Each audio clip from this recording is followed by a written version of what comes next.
Alright, dalam episode ini saya akan mengajarkan kepada Anda bagaimana cara fetch status orang lain di timeline kita. Jadi artinya kita bisa melihat status kita juga bisa melihat status orang yang kita follow. Oke, itu sangat mudah sebenarnya. Coba kita pergi dulu ke Visual Studio Code, hover into timeline controller yang ada di HTTP controller, di sini ada timeline controller. Saat ini yang kita lakukan adalah status where user ID sama dengan out user ID. Yang mana sebenarnya ini bisa dibuat lebih simpel. Kita buat seperti ini. Statuses out user. Kita buat di sini status. Dan sekarang kita refresh di browser, maka kita akan mendapatkan hasil yang sama. Kenapa bisa dibuat seperti ini? Karena ini adalah relationship kita yang kita punya di user model yang ada di sini. Ya, jika Anda lihat di sini ada statuses. Ya, jika misalnya kita di statuses ini hasilnya sama ketika misalnya Anda melihat tadi yang di sini. Refresh di browser. Ya, Anda melihat di sini ada collection dan mempunyai array sampai 5. Very cool. Dan sekarang ini tidak cukup sebenarnya. Ya kan?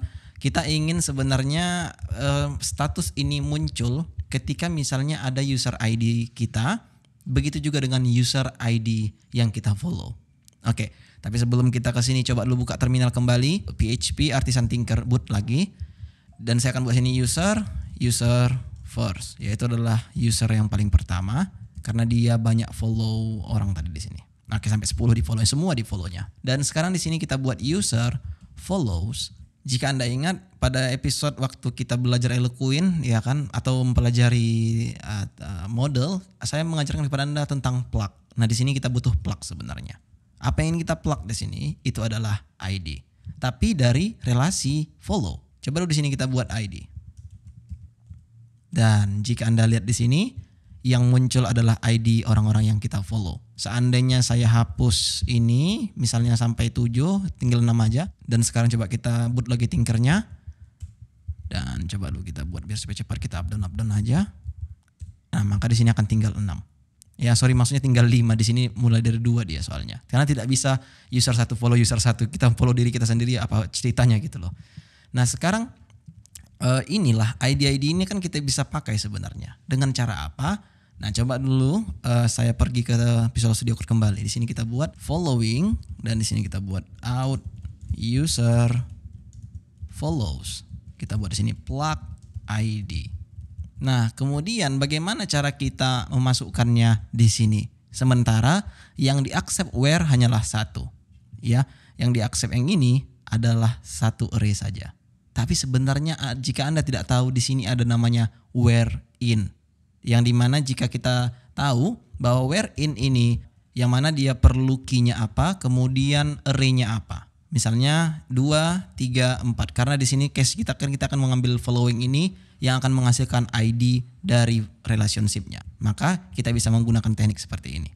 Oke, ini saya akan buat jadi in dan user ID tetap seperti itu, tapi di sini kita butuh following-nya. Variabel yang kita dapat dari sini. Sekarang ini saya hapus. Kita refresh di browser, nah kita akan mendapatkan status orang-orang yang kita follow. Tergantung kapan dia buat statusnya, maka itu akan muncul dari harusnya yang terakhir. Karena kita dibuat di sini, kita tidak buat latest di sini. Coba kita buat latest di sini, refresh. Ya, kira-kira tidak akan nampak di sini perbedaannya. Namun sekarang jika misalnya kita buat satu status baru, user status. Kita buat di sini. Seperti yang saya bilang, ketika misalnya Anda mempunyai relasi has many, belongs to many yang sifatnya itu mempunyai banyak, dia bisa dibuat menjadi builder. Sehingga sekarang kita bisa buat di sini create body itu sama dengan ABC. Terus kita buat di sini juga untuk identifiernya apa, kita buat str random aja pun bisa. str random 5. Jangan lupa tutup seperti ini. Enter. Kita mempunyai masalah di sini untuk fill labelnya ya. Coba dulu sekarang pergi ke Visual Studio Code. Kita pergi dulu ke status. Di sini kan kita masukkan dulu fill label untuk statusnya ya. Protected fill label kita akan buat di sini yang pertama itu body. Kemudian kita butuh di sini identifier juga. Nah, di sini jika Anda lihat kita tidak akan memasukkan user ID hanya karena kita akan memasukkan statusnya by user yang sedang login, yaitu kita memanfaatkan relasi yang kita buat di sini. Anda ingat tadi yang saya bilang kan, kalau seandainya relasi kita tipenya bisa mempunyai banyak dan itu bisa dibuat menjadi builder, maka ketika misalnya authenticated user create status, maka dia akan langsung tahu bahwa status user ID-nya itu yang usernya. Kira-kira seperti itu. Nah sekarang coba kita pergi ke terminal kembali, exit dan boot up lagi Tinkernya. Sini kita akan select usernya, user first, dan kita akan buat di sini user statuses create, dan pertama itu adalah body. Kita masukkan di sini ABC, dan kita juga butuh di sini yang namanya identifier str random 36 lah, dan kita tutup di sini array-nya. Dan sekarang kita enter, maka jika Anda di sini sudah berhasil dan kita refresh di browser, ups, tidak ada yang terjadi apa-apa di sini. Ya bahkan diri kita juga tidak ada di list ini ya. Oke, sepertinya kita salah query. Coba dulu kita perhatikan apa yang kita lakukan di sini. Where user ID? Ya. Harusnya kita buat di sini satu lagi, itu adalah or where. Karena apa yang muncul di following ini hanyalah orang-orang yang kita follow aja rupanya. Sorry saya lupa. Where user ID sama dengan out user ID. Kira seperti itu. Dan coba kasih di sini tanda row, dan harusnya bisa kita buat ini ke dalam model nantinya, tapi nanti aja ya. Kira seperti itulah. Refresh di browser. Harusnya yang pertama di sini ABC, which is itu adalah kita sendiri. Oke, very cool. Dan ketika misalnya nanti si Jaki buat status baru, maka dia akan mendapatkan statusnya juga di sini. Alright, coba kita tes. Tapi jangan si Jaki, coba yang Stevie Bartel itu berapa ID-nya? Ya, dia user kelima sepertinya. Coba kita pergi ke Tinker lagi, dan di sini kita buat user 5 equals to user find 5. Oke, kita up down biar keluar yang tadi. Kita tinggal menambah variabelnya di sini menjadi user 5, enter. Dan harusnya sekarang di sini ada ABC lagi, refresh, maka di sini yang muncul Stevie Bartel. Ya, very cool. Dia akan update terus-terusan di sini sesuai dengan yang terakhir masuk. Jika Anda perhatikan di sini kita buat latest yang ditinjau dari created ad-nya. Kira-kira seperti itu.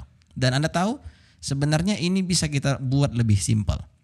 Nah, coba dulu pergi ke status tadi, atau bukan ke status sih, ke user aja. Kita bisa masukkan di sini satu function atau satu method dengan nama timeline. Dan apa yang ada di timeline controller ini, yang ini bisa kita cut dan kita paste tepat di user tadi sini. Ya, kita lupa masukkan followingnya sekaligus. Kita copy dan kita paste di sini.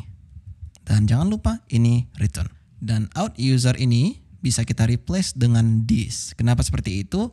Hanya karena this menandakan bahwa dia akan memanggil kelas ini dan memakai metode yang ada di sini juga. Oke, maka oleh karena itu kalau this kita buat di sini, dia akan memanggil user tersebut. Dia akan memanggil model inilah, kira-kira seperti itu. Dan sekarang kita pergi kembali ke timeline. Ini bisa kita ganti dengan cara out user timeline. Seperti itu. Ini kita cut, kita refresh di browser, maka kita mendapatkan hasil yang sama, which is very cool. Alright, jika sudah, harusnya kita bisa lanjut di video berikutnya karena masih banyak yang harus kita lakukan di sini. See you soon.